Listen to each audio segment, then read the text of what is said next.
Vamos iniciar nosso estudo da região antebraquial ventral. Temos que aqui é a região proximal, aqui distal, aqui é a região lateral e aqui é a região medial do antebraço. A pele sobre essa região medial do antebraço, ela é suprida pelo nervo cutâneo medial do antebraço, que ao rebater essa pele, poderemos encontrar algumas fibras deste nervo, como por exemplo, aqui indicado pela pinça, certo? Que fibras do nervo cutâneo medial do antebraço, que é oriundo do fascículo medial e tem origem espinhal em C8 e T1, correto? Na região lateral do antebraço, temos que a inervação sensitiva é dada pelo nervo cutâneo lateral do antebraço, que vai suprir essa porção aqui. Esse nervo tem origem no nervo músculo cutâneo, é a porção terminal e sensitiva do nervo músculo cutâneo. Uma relação importante para o estudo da musculatura da região antebraquial ventral é que os músculos dessa região anterior do antebraço têm uma associação com o epicôndilo medial do úmero. Boa parte deles tem sua origem no epicôndilo medial do úmero. Vamos estudar aqui de lateral para medial. O primeiro músculo é o músculo pronador redondo. Como o próprio nome já menciona, ele faz a pronação do antebraço e também ele acaba auxiliando na flexão do antebraço também. Então, músculo pronador redondo. Seguindo, encontramos este músculo aqui, que percorre de medial para lateral, que é o chamado músculo flexor radial do carpo. Esse músculo que eu estou pensando é o músculo flexor radial do carpo. Esse músculo vai fazer a flexão do punho e a abdução da mão, correto? Continuando, lateral ao flexor radial do carpo, vamos encontrar o músculo palmar longo. Esse músculo que vai tensionar a aponeurose palmar, que é um espessamento da face da região palmar, e ele pode estar ou não presente em alguns indivíduos. Continuando aqui, encontramos o músculo profundo em relação ao flexor radial do carpo e palmar longo, porém ainda assim ele é considerado por alguns autores o músculo do grupamento superficial do antebraço, que é esse músculo aqui, o músculo flexor superficial dos dedos. Vamos agora expor esse músculo aqui para melhorar a nossa visualização. Rebatendo lateralmente o palmar longo e o flexor radial do carpo, podemos ver, de melhor visualização, o músculo flexor superficial dos dedos. Esse músculo flexor superficial dos dedos, ele tem a ação de fletir a falange média sobre a falange proximal, ou seja, ele faz a flexão da articulação interfalângica proximal. Continuando, o músculo mais medial dessa região superficial é o músculo, como podemos observar aqui, flexor ulnar do carpo. Esse músculo flexor ulnar do carpo, ele vai ter como principais ações a flexão do punho e a adução da mão. Então, esse aqui é o músculo flexor ulnar do carpo. Continuando nosso estudo, vamos analisar agora o grupamento profundo dos músculos do antebraço ventral. Para isso, devemos rebater boa parte dos músculos superficiais. Vamos ver aqui mais lateralmente esse tendão com esse ventre muscular do músculo flexor longo do polegar. Então aqui podemos ver o tendão do músculo flexor longo do polegar. Medialmente ao músculo flexor longo do polegar, podemos observar aqui, como eu estou delimitando e apontando, o músculo flexor profundo dos dedos, tá certo? Aqui nós conseguimos ver os seus tendões aqui, na porção mais distal do músculo flexor profundo dos dedos. Quando nós afastamos os músculos flexor longo do polegar e flexor profundo dos dedos, vamos observar esse músculo aqui na região mais distal do antebraço anterior, que é o músculo pronador quadrado. Vamos agora elencar as principais ações de cada um desses músculos. O músculo flexor longo do polegar vai fazer a flexão da falange distal do polegar. O músculo flexor profundo dos dedos faz a flexão da falange distal sobre a falange média, ou seja, ele faz a flexão da articulação interfalângica distal. E o músculo pronador quadrado, como podemos ver aqui, ele é um músculo que faz a pronação, como o próprio nome dele já menciona. Assim, vamos estudar agora as relações neurovasculares e a inervação dos músculos dessa região. Vamos agora estudar a inervação da musculatura da região antebraquial ventral. De forma geral, é o nervo mediano, que aqui estamos na fossa cubital evidenciando o nervo mediano, é o nervo mediano que vai suprir essa musculatura, com algumas exceções, mas a regra geral é que essa musculatura é suprida pelo nervo mediano.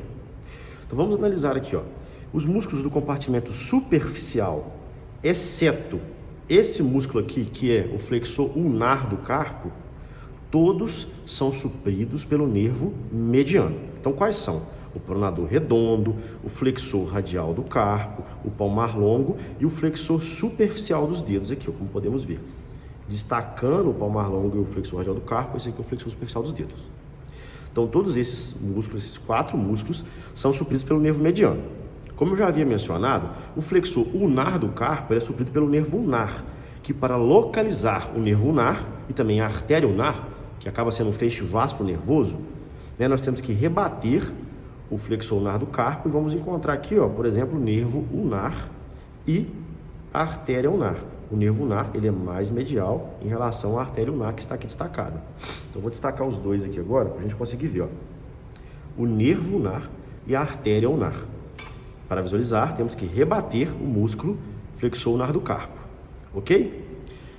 Além disso, o nervo mediano aqui, estamos afastando a musculatura para a gente conseguir visualizar o nervo mediano aqui no antebraço, ele vai emitir um ramo que sai da região posterior do nervo mediano, esse ramo que é chamado de nervo interósseo anterior, pois esse nervo ele caminha anteriormente à membrana interóssea, suprindo os músculos profundos da região antebraquial ventral, sobretudo o músculo flexor longo do polegar e o músculo pronador quadrado, além da metade lateral desse músculo aqui, ó, que é o músculo flexor profundo dos dedos, tendo em vista que a metade medial desse músculo ela é suprida pelo nervo ulnar, como havíamos mencionado, pois o nervo ulnar também supre o flexor ulnar do carpo. Então, a título de sistematização, todos os músculos do compartimento superficial do antebraço, exceto o flexor ulnar do carpo, são inervados pelo nervo mediano. E o nervo ulnar vai suprir, como já mencionei, o flexor ulnar do carpo e a metade medial do flexor profundo dos dedos. Agora, o nervo interósseo anterior, como podemos ver aqui nessa outra perspectiva, saindo da região posterior aqui, ó, do nervo mediano, no dorso do nervo mediano, enviando vários ramos para o músculo flexor longo do polegar, pronador quadrado aqui, pronador quadrado, podemos até ver alguns ramos aqui, ó, em cima da ponta da pinça, pronador quadrado, e a metade lateral do flexor profundo dos dedos. Olha só, como podemos observar aqui. Correto? Então, o nervo ulnar supre o músculo e meio. Vamos agora detalhar o caminho do nervo mediano na região do antebraço ventral. A partir do momento que o nervo mediano chega na fossa cubital, como podemos visualizar aqui, ele vai caminhar dentre, ou seja, no meio das cabeças do músculo pronador redondo. Nesse caso aqui não conseguimos ver a passagem dele no meio das cabeças do pronador redondo pela dissecção, mas em algumas peças conseguimos observar essa passagem do nervo mediano dentro das duas cabeças do músculo pronador redondo. A partir daí, ele lança o seu ramo colateral, que é o nervo interósseo anterior, e continua passando entre o músculo flexor profundo dos dedos, inferiormente, e o flexor superficial dos dedos, como podemos ver aqui, ó. Temos que destacar o palmar longo e o flexor radial do carpo para vermos o flexor superficial dos dedos. Então o nervo mediano fica entre eles, olha, aqui o nervo mediano, esse aqui é o flexor superficial dos dedos e aqui é o flexor profundo dos dedos. Então o nervo mediano caminha entre eles.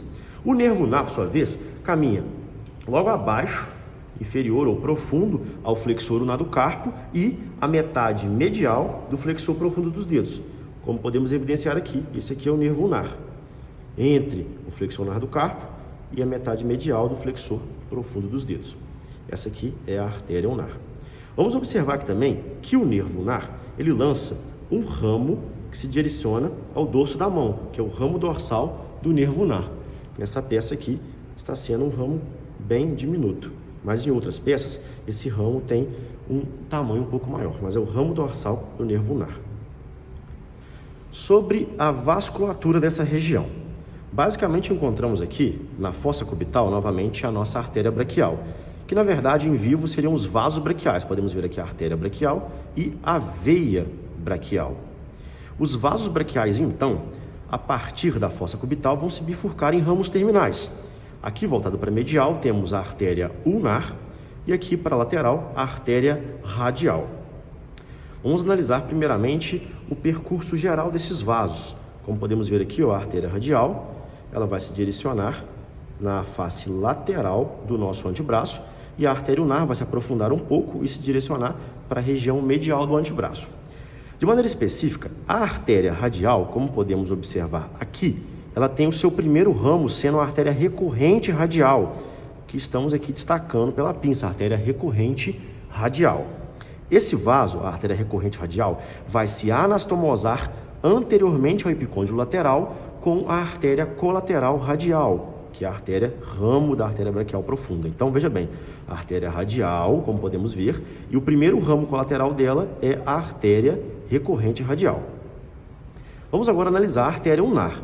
Observe aqui a artéria ulnar e ela, um pouquinho mais distalmente, vai emitir aqui o que chamamos de o tronco das artérias interósseas. Observe bem, aqui é o tronco das interósseas ou a artéria interóssea comum, que a partir desse tronco das interósseas ou artéria interóssea comum, são emitidos os ramos de artéria interóssea anterior, como estamos aqui evidenciando, e a artéria interóssea posterior, como estamos aqui evidenciando.